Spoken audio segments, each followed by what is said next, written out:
Dragonshire for our third map Tempest pick. Yeah, they do have a theme. BlossoM brings a good theme all the time of what they want to achieve in game. This time having Li Ming, last time was the Medivh. Making sure that coordination happens, but when you cannot get the kill because the front line is super tanky, Blaze, Diablo, a bunker, you just have to snipe onto Phoenix or Reyna, which had happened once at the bottom fight, but not anymore. But let's get into game 3, Dragonshire. There certainly has to be another one. Now, one of the things you mentioned, right, the Ana, sometimes it's just so difficult to either land the sleep darts that you need to set up things like Li Ming, or even just at all. I mean, the bunker is just so big up in the front, and if you sleep the tank in the front, I mean, he's just going to wake up instantly. It's just not as effective. So I want to see that change. I want to see just a different composition overall, because I know that BlossoM do have that versatility. They can change around like either their play styles or their players even, but they haven't done it yet. This one I think requires some more change on the map because the Shrine, the top lane, we see a lot more Dehaka, a lot more Irel, but so far the same. All right, here we go. Tyrande ban. Let's keep it exactly. Hey, there we go. All right. Yes. And Hanzo first pick. I'm waiting. No way Modern just grabs Hanzo. Even our camera guy, even our producer knows that. Yeah. Okay, it's going to be Hanzo first pick, Modern Life once again. I wouldn't put it past them. I mean, letting Tempest have Hanzo for sure is maybe not a great idea. So it makes sense to see it picked away, but I mean, Modern's just not having a good Hanzo day. Although he did have that sick Dragon Strike kill. Oh, there we go. Just took a little more time. All right, G-Clef, pull out your crystal ball. What are the next 2 picks for Tempest? Diablo Reyna. Right? Why would you pick anything else, right? Tempest comp is super solid. That's very versatile. In this map, maybe think about, I think Tempest, they are concerned about the Haka. Okay. From Wiz, maybe stealing that away. It's actually a nice move. They banned it. Okay, so they still go for the Reyna pick first off the bat, but they grab Deckard along with it. Still, they could come out with the same draft, but just doing it in a slightly different order. This might give BlossoM the opportunity to grab the Diablo of their own, but honestly, whether it's Honkono or Gondar, it certainly seems like Garrosh is just kind of the way to go.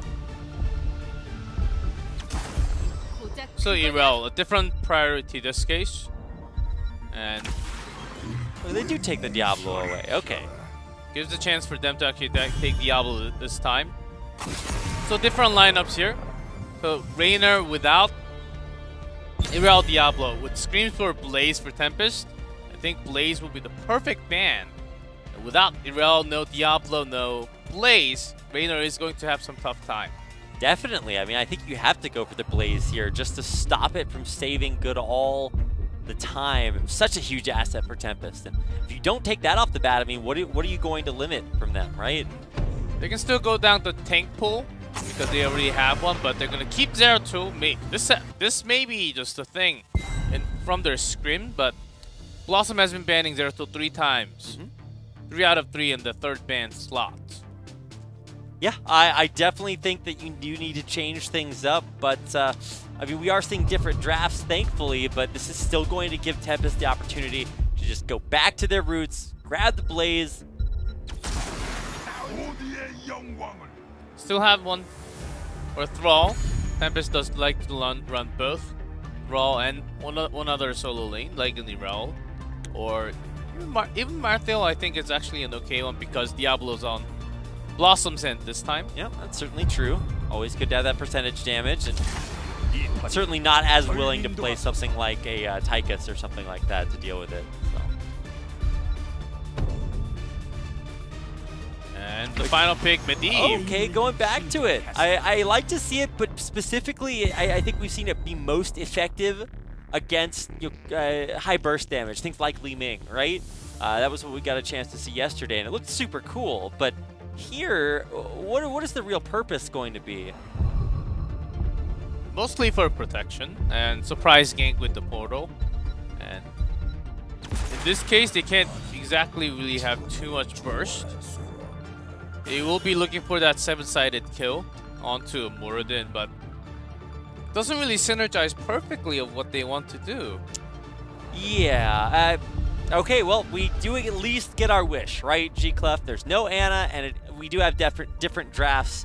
Of course, it's Dragonshire, so you do have to adapt to that. But also, crucially enough, we don't see any globals. So that Dahaka pick that we thought would be high priority is not.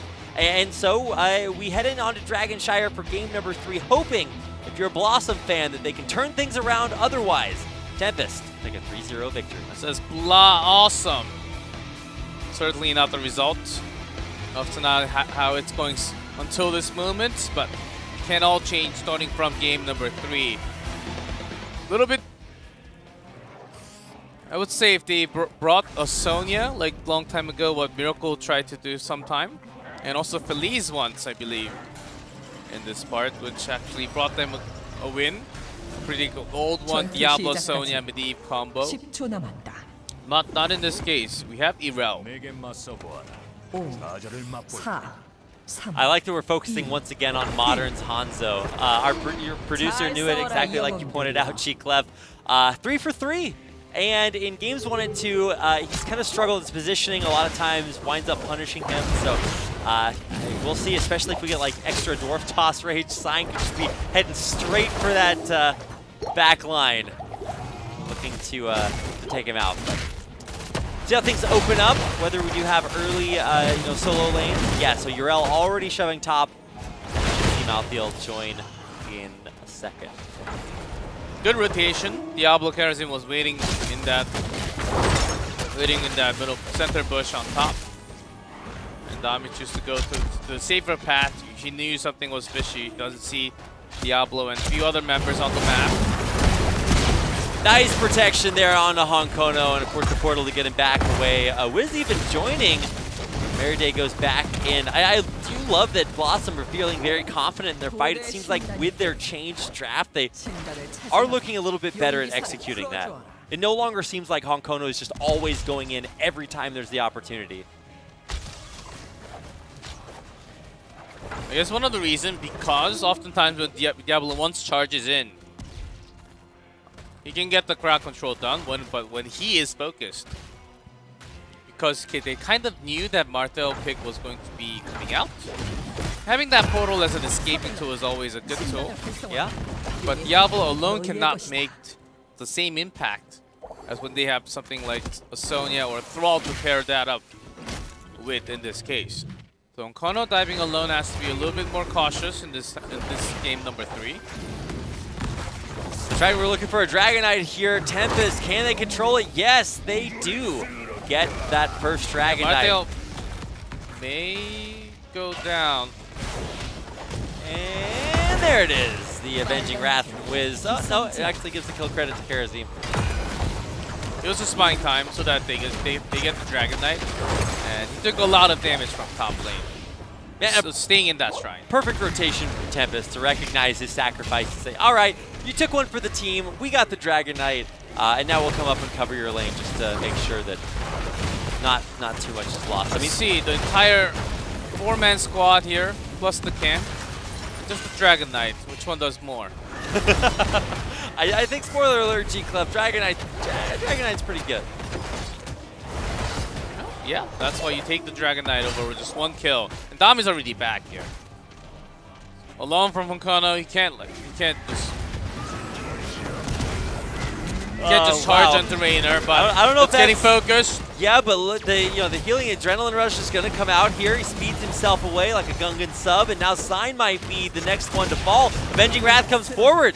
That's the kill. So Sign does make this move a lot. Notice how you guys should always remember, Sign always comes in to save his DPS. Even if it costs his own life. Even if it costs his own life, along with the DPS life. And he has been really good saving his DPS and him also escaping. That has been how good Sign was a long time ago, but just yesterday I watched the VOD again. Them versus Feliz? Yes, and he went in, died along with the DPS, so getting nothing done. It's solidarity. Sometimes if you know that when you go in, DPS is going to die regardless, it's better to not go in, right? But Sign has been making that weird individual choice as a tank. And it was on this map, exact Dragonshire map.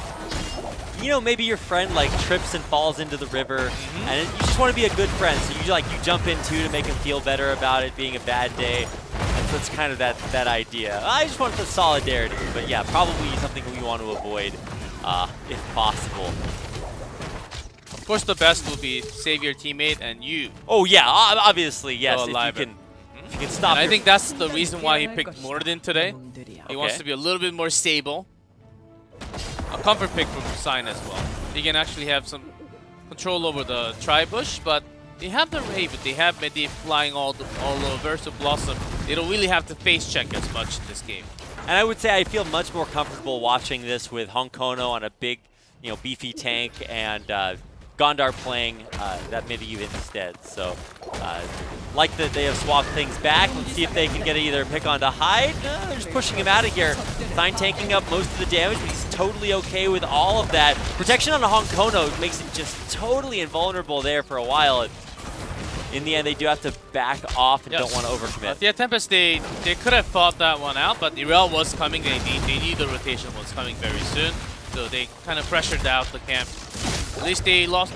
At least then look, BlossoM, they got the camp done, so all they needed to control is the bottom one because Arthur actually got the top control lockdown. Taking a lot of damage. Here comes Science focusing on the Gondar. Gondar, he protects everyone except himself, and he goes down to good. He takes him out in the end, and trying to channel for a Dragon Knight. I mean, it's not going to work out as Hyde uncaps that Shrine. So, I mean, everything that BlossoM has built up over the last few minutes is undone.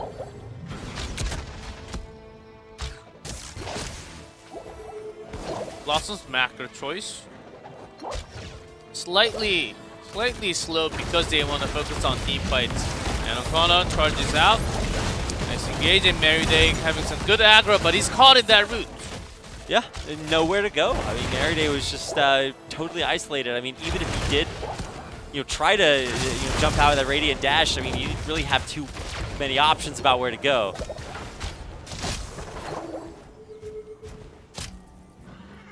Wolf says it's a lot to Merryday as well. Oh, that minion almost canceled the channel, but it's not the ranged minion. But Merryday, oftentimes he tries to make his own play a little too much, and it's actually toxic for the entire team when they have to get the teamwork compiled together.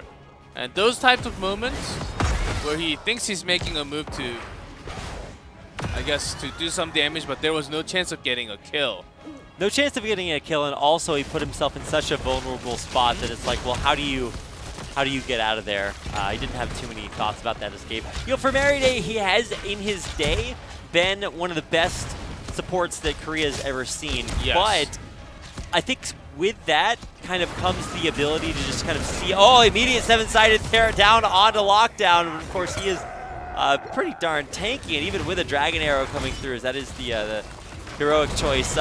Stay a while, not actually all that effective. Doesn't cancel Lightning Breath, and BlossoM are going to escape successfully. It's really, you have to understand, it's hard. Sometimes you don't really expect the portal to come down, such a quick rotation, but that's how you use the portal to actually have a really early engage. Yeah. Thinking that you don't really have the enemy around you, but the portal is all they need. And Gondar's doing a great job with that. He's making sure his team have that rotational advantage through the portals. So, fighting over the side camp at the bottom. We'll see if they want to commit to it. It looks like they do. Gondar, or Honkono rather, going in, CCing Hyde, but look at Good. He's just doing so much damage off of the back. Sign and lockdown disrupting the backline here as well. And finally, things will start cascading from bad to worse. Tempest roll over them. Sign dumping in with that toss, and 7-sided, is that going to be good enough to get Merryday away? Just barely. Just barely dashes away. What was that scream? There's Sonya Leap. No. That's not a weird one, but close enough. Modern, after fighting a more than 2v1, Sign had popped the avatar at the end, last second. Just went into the portal saying, I'm dead anyhow. And then he just died in the middle. Might as well just cap beyond the circle for a split second. And that was a little disjointed team fight for BlossoM as Honkono went in. When they had to follow up with the damage, but when the backline is getting harassed by Signs, Muradin. Yeah. They were just looking for luck. When in the other hand, Reiner just did free damage. Yeah, No harassment at all. Honkono is engaging onto the tank line, and so Reiner just sits there and he's like, wait, you're not going to engage on me? And he just sits there and does crazy, insane Reiner DPS the whole time. Well, BlossoM are going to have to look for something a little bit different. And in Game 2, they were able to kind of find a way to win fights towards the middle, towards the late game. But this time, it does look like Tempest are having a little bit of a better day. The same situation in their games versus Feliz. They finally hit their stride in Game 3, where they started to come together as a cohesive team and start to look really good. And that's about time. 14, BlossoM, they are slowly pressuring, waiting for that 13 level mark. They do have the reason why Honkono is so deep in there, because they do have a midi for the photo as an escape. There we go. And Honkono, yeah, needs to get out of there. It was only Sign and burnt a lot, and also Hyde. Ooh, That's Hyde? Is this NA? No. He's a bad storyteller, that's for sure. Nobody wants to listen to that story. That's a lane of lots of missed skill shots there. That's when you walk into the movie theater for like Kangaroo Jack or what's Maze Runner or something like that. They start to tell you the story and you just get up and walk out instantly. Not something you want to sit through. Oh, let's continue. Hyde is in trouble. He's caught. Deckard can have his healing potions, but how long can his teammates last for him? That's a big pick, and it looks like they want more. Merryday jumping back in, but the turnaround is real, is good. Puts down one more kill for himself. I didn't catch who at least got the credit in the end, but Tempest are not going to stop. Wiz is here. Oh, look at the ignore. Pretty good. Yeah, that was really well done. They're just kind of playing with their food a little bit, and they let Wiz have his moment before they take him out in the end. I think you can absorb a lot of damage with the other defender. The ignore has been really good for the top Korean teams, especially. They're used to ignoring Palm all the time. Yeah. So I think that they kind of work in the same mechanic here. I was hoping for a second we might see maybe Palm as well, and then you just ignore everything. Both heroics are totally useless. Ugh. Well, that's the reason you don't see Palm very often, and also one of the reasons that Yrel kind of fell out of favor for a while after teams just got so good at ignoring that. Here we go, seven-sided again, or Merryday trying to save himself, but he might stay alive for a little bit longer. Honkono maybe not quite so lucky. That's the story you're looking to tell. Double lockdown. Gondar barely able to escape. They're not actually trying to focus Merryday because they know he's not the biggest option. But can Modern turn that around? It's a great Dragon's Arrow, but no. No portal for Gondar, so he goes down. And Diablo's back now, but with less souls. Killed in the last fight before. That was a 16-14 global team fight. So it was a tough one for BlossoM. And when you try to, the reason why Tempest goes in, before 16 there's no piercing on the scatter, so you don't really. So Hondo does not do maximum damage, and the team comp for BlossoM is right now. They're looking for one kill, and that's with seven-sided. If seven-sided lands on many different heroes, because when they're clumped up together for the camp, basically BlossoM, they cannot get a kill. That knowing that Tempest, when they have 2 higher level, they can go invade all day. Yeah, and you were talking about the seven-sided being picked to, in the best case scenario, blow up Muradin, right? So you take the tanky tank out of the picture, but when everybody's grouped up, it's like, okay, well, you get one seven-sided strike, and then another one, and it spreads the damage out so much. Yeah, very hard to get a kill in that situation. So Tempest just playing this super, super well. Good specifically, always safe at maximum DPS the whole time. Well, that's one of the reasons he picked Rainer's Raider, of course, just to make sure that he has just so much consistent DPS. And he's putting it out non-stop. 17, hitting 18 soon. BlossoM, right before they hit 16, the same talent. Tempest already has the control on the shrines. Perfect time, they invaded all the camps. Now they have to do their own. They have the perfect macro for it as well. They have the top control. They can push all the way to the fort if they want to. Yeah, they're just going to turn the entire map blue. Wouldn't be a bit surprised if they just go down and recap just to make sure. Yeah, everything belongs to them. Maybe BlossoM pushed through for a fort, but even contesting this fort might be a little bit too much to ask. Marthail is coming down. Maybe they're leaving. Leave their arena just in time. When you said Malthael's coming down for a second, I thought it was Wiz, and I'm like, no, we don't have the same draft for the third game in a row. It's pretty iconic, but yeah, he's going to come down and join the fight. Nice thundering just to disengage to start that off. Nice protection, does keep that lightning breath going, and with a big ley line locking down 3, is this the setup they're looking for? The both tanks survived. Gondar managed to escape. Arcono is alone. Protection needs to be there. Last right. Almost not enough, but final damage does get him the kill. And Medivh, he came to protect his ally, but he's already gone, and he's going to be finding himself in the dead zone as well. Do they commit to chase down Wiz? Killing Urel, that does take quite a while, but luckily it's the same direction as going for the Dragon Knight, and so, oof, boom goes Urel the Dynamite. dies again. How? I'm so surprised every time I see that happen. But Good is good at making that happen, and so he's just holding off on the Dragon Knight for now, recognizing he can take it at his leisure. Yeah, they want to finish the game. That's what they want to do. They want to do some damage to keep, hit 20, and go straight to core, just like the last game.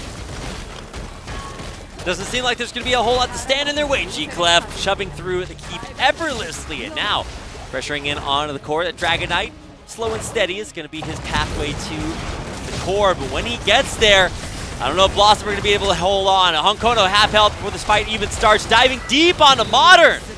He will not have a whole lot of life left after that. Great protection, but that's not enough to keep your Hanzo alive. Honkono's alone, once again unstoppable, but he takes damage. Good survives the mist of time as a Rainer all the way nearby the Hall of the Storms for BlossoM's side. Mayday is just enjoying the moment as he can't really do too much by now. Dragon Knight having some tap dance here. That's some high mechanic, 500 APM. Yeah, he's using the StarCraft mechanics right there. It's like the Dragon Knight version of B-Steps or something. I don't know, but he's styling on him just a little bit. The core health drops slower. Mayday drops slower. Everything's going down here for BlossoM, and the core will fall. That will give Tempest a 3-0 victory